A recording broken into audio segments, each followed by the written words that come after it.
तपाईँले आफ्नो कुरा तयार गरेका छ। अनि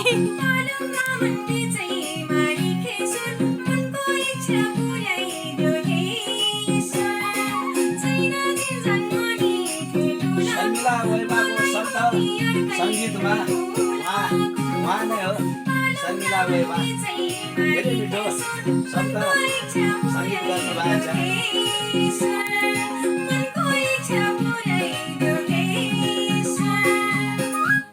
मलाई देखाउनु दाइसँग गीत गाएको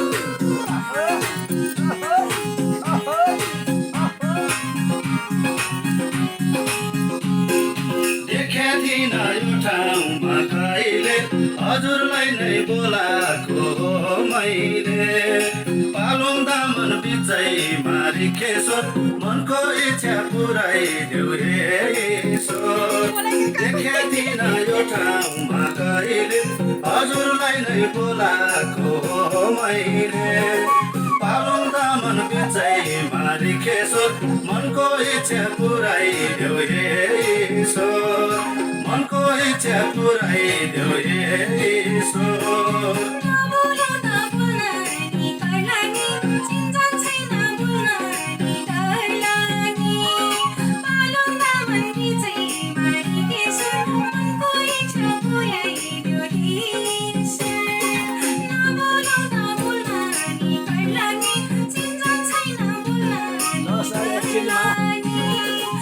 एकछिनमा कल गर्छु सर।